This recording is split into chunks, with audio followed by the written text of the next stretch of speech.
Saçit. چه خبرتونه؟ ساچت. بگی بینم.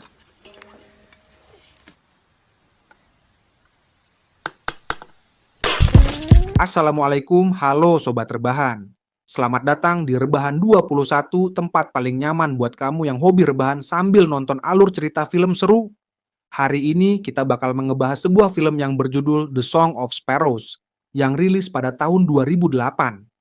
Pokoknya, ini film wajib banget buat kamu tonton. Kalau belum nonton, jangan khawatir. Alurnya kita rangkum sampai puas. Tapi sebelum kita mulai, jangan lupa buat tekan tombol like-nya dulu. Terus subscribe juga. Karena yang subscribe di channel ini, saya doakan selalu sehat, rezekinya lancar, dan bisa berangkat ke Tanah Suci. Amin ya rabbal alamin.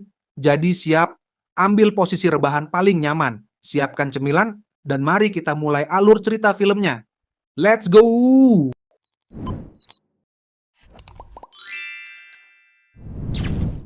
Film dibuka dengan memperlihatkan seorang pria tua yang sedang bekerja. Pria ini bernama Karim. Saat sedang bekerja, tiba-tiba ia dipanggil oleh rekan sekaligus sepupunya yang bernama Abbas. Ia membawa pesan dari istri Karim agar Karim segera pulang. Nah, Karim ini seorang pria desa yang mempunyai istri bernama Nagres dan 3 orang anak. Anak yang pertama bernama Hania. Hania ini sejak kecil mengalami gangguan pada pendengarannya. Anak kedua Karim bernama Hussein. Hussein ini merupakan anak yang polos, namun ia mempunyai impian menjadi seorang jutawan, serta seorang gadis kecil yang masih balita. Kembali ke cerita. Ternyata istri Karim memintanya pulang karena alat bantu pendengaran Henia terjatuh di tempat penampungan air tua di pinggir desa. Karim bergegas pulang untuk mencarinya.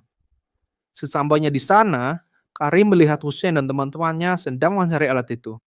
Hussein pun tak luput dari kemarahan ayahnya karena ia bermain di tempat yang kotor dan penuh lumpur. Namun, Hussein berdalih kalau ia dan teman-temannya akan membudidayakan ikan di sana. Mendengar hal itu, Karim kian marah. Ia mengatakan kalau ikan tidak akan hidup di tempat yang kotor dan mereka butuh waktu yang cukup lama untuk membersihkan tempat itu. Dan akhirnya, alat bantu pendengaran Henia ditemukan. Tapi ternyata alat itu rusak dan tidak bisa digunakan. Dokter menyarankan agar Karim ke Tehran untuk memperbaiki alat itu. Namun, ia tertunduk lesu saat mengetahui biayanya begitu mahal. Keesokan harinya, Karim bekerja seperti biasa. Ia menjaga pintu kandang saat rekan-rekannya memindahkan burung unta baru ke kandangnya. Tapi ternyata, burung unta yang mereka pindahkan mengamuk. Karim mencoba membantu. Tapi tiba-tiba, salah satu burung unta berlari keluar. Mereka mencoba mengajarnya. Namun, mereka tak berhasil. Karim merasa bersalah atas kejadian itu. Keesokan paginya, Karim bergegas mencari burung itu. Ia menemukan jejaknya di perbukitan belakang peternakan. Karim juga memancing burung itu dengan menyamar menjadi burung unta. Namun, semua usahanya tidak membuahkan hasil. Sekembalinya ke peternakan, ternyata Karim disalahkan atas kejadian itu. Dan mereka akhirnya memecat Kashinazu dan Sugar. Bahkan Karim yang bernama Ramezan memberikan telur burung unta untuk Karim sebagai tanda perpisahan. Karim merasa begitu sedih. Sesampainya di rumah, istrinya menanyakan kenapa Karim membawa pulang semua peralatan kerjanya. Dengan lantang Karim mengatakan kalau ia akan mendatang ke kerjaan lebih baik dari ini. Walaupun dalam hatinya ia tahu pasti sangat sulit. Lalu Nagres membuat omelet dari telur yang dibawa Karim. Tidak lupa, Karim membagikan omelet itu ke tetangga terdekatnya. Di sini terlihat keluarga Karim senang berbagi. Walaupun mereka hidup dalam keterbatasan. Keesokan harinya, Karim membawa alat untuk putrinya ke kota untuk diperbaiki. Namun, perbaikan itu memakan waktu yang cukup lama. Ia tertunduk lesu. Namun tiba-tiba, seseorang sedang terburu-buru naik ke motornya. Ia mengira kalau Karim ini adalah seorang tukang ojek. Dari sinilah Karim melihat kesempatan mencari nafkah untuk keluarganya. Hari-hari pun ia lalui menjadi tukang ojek di kota Teheran. Malah betul.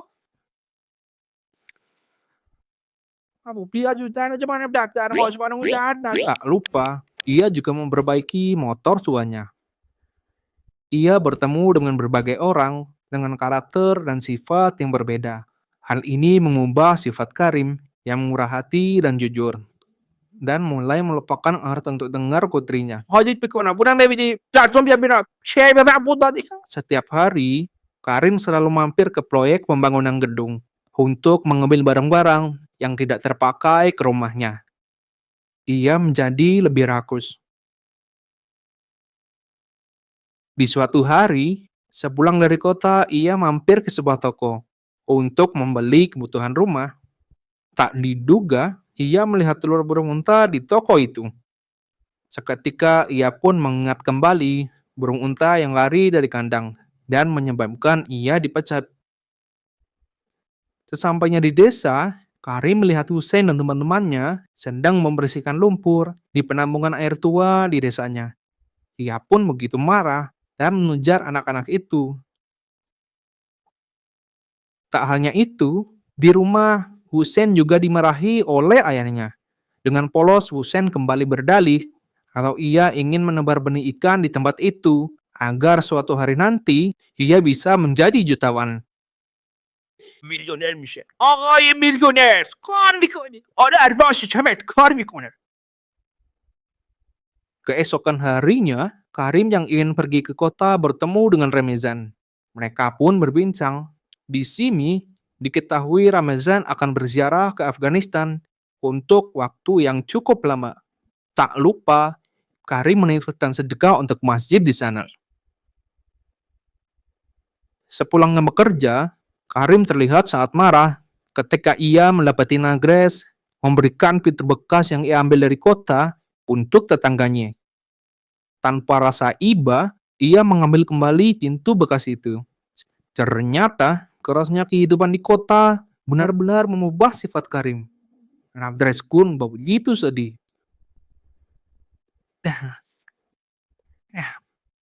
Di suatu hari, Karim terlihat mendaftarkan jasa ojeknya di suatu gudang elektronik. Ia hampir saja ditolak karena ia hanya punya fotokopi KTP sebagai jaminan. Namun pada akhirnya ia berhasil. Saat perjalanan, tiba-tiba motor tua Karim mogok dan ia tertinggal dari rekan-rekannya. Setelah diperbaiki, ia mencari rekan-rekannya. Namun ia tidak menemukan mereka. Dengan raut muka yang cukup jahat, ia berpikir untuk membawa pulang barang itu. Kemudian ia jual.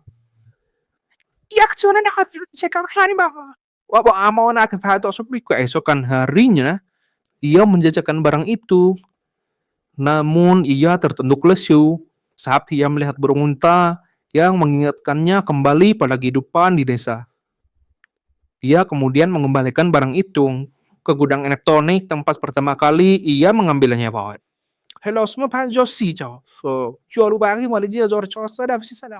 Saat perjalanan pulang, Karim begitu marah ketika melihat Hussein dan teman-temannya sedang menjajakan bunga di jalanan pinggir kota. Di sana ia juga melihat Nia sedang dirayu oleh seorang anak laki-laki. Mereka pun tak luput dari kemarahan Karim. Sekuat tenaga, Nagres menghalanginya dan berdalih bahwa Hussein ingin mendapatkan uang untuk membeli bibit ikan. Mendengar hal itu, Karim kian marah. Ia bermaksud menghancurkan penampungan air itu dengan palu di tangannya. Namun, amarahnya langsung berubah ketika melihat penampungan air yang semula penuh lumpur, kini terlihat bersih kembali. Di suatu hari, Karim mencoba mengatur tumpukan barang bekas yang selalu ia bawa pulang. Dan tiba-tiba tumpukan barang itu runtuh. Nah, Grace berteriak meminta pertolongan. Karena kejadian itu, Karim mengalami cedera yang cukup parah dan membuatnya tidak bisa beraktivitas.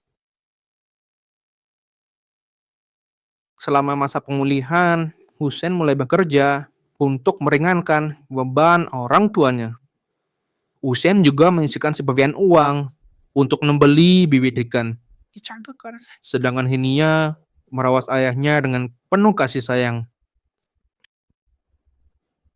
Karim merasa bersalah ketika ia sadar bahwa ia belum membelikan alat bantu dengar untuk Hinia.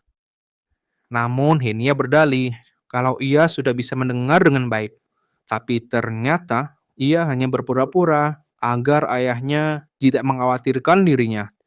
Mengetahui hal itu, Karim begitu sedih.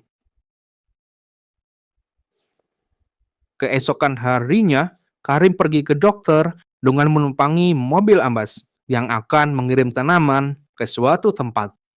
Hussein dan teman-temannya pun ikut bersamanya. Dan ternyata mereka telah membeli bibit ikan dengan uang yang selama ini mereka kumpulkan. Mereka terlihat begitu senang. Di tengah perjalanan, mobil yang mereka tumpangi harus berhenti karena jalan yang mereka lewati sedang dalam perbaikan. Abbas pun meminta anak-anak itu untuk membawa tanaman ke tempat tujuan. Mereka membawa tanaman itu dengan penuh semangat.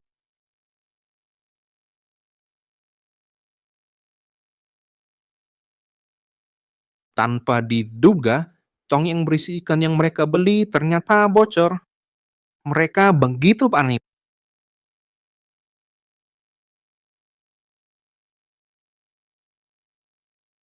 Saat mereka membawanya untuk isi air, tiba-tiba mereka terjatuh dan membuat semua bibit ikan itu terjatuh ke tanah. Drama pun terjadi ketika tong yang mereka bawa pecah dan tidak bisa digunakan.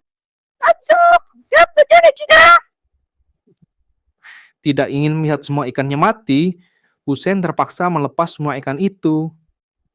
Mereka begitu sedih. Akan tetapi, Hussein berhasil membawa salah satu bibit ikan. Kemudian mereka melepasnya di penampungan air.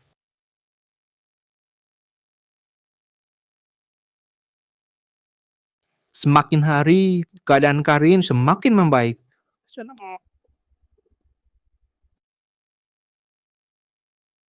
Di rumahnya, Karim mendapatkan kabar dari Ramezan yang telah pulang dari Afghanistan bahwa burung unta yang dulu kabur dari kandang telah kembali pagi ini.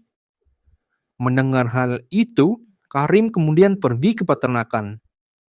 Dengan berlinang air mata, ia memandangi burung-burung itu. Dan film pun selesai. Yah, Sobat Rebahan, itu tadi alur cerita film yang seru banget kan? Gimana menurut kalian? Ada bagian yang bikin teriak, ngakak, atau mungkin jadi bahan renungan pas mau tidur? Tulis pendapatmu di kolom komentar. Ya, kalau kalian suka sama video ini, jangan lupa buat kasih jempolnya, share ke teman-teman kalian yang butuh hiburan. Dan pastikan kalian udah tekan tombol subscribe. Karena ingat, yang subscribe di Rebahan 21 bakal saya doakan sehat selalu, rezekinya ngalir deras, dan bisa berangkat ke Tanah Suci bareng keluarga tercinta. Amin. Sampai ketemu di video selanjutnya, Sobat Rebahan. Tetap santai, tetap happy, dan terus dukung channel ini. Terima kasih udah nonton sampai habis dan jangan lupa rebahan boleh, tapi jangan lupa produktif juga ya. See you and stay awesome.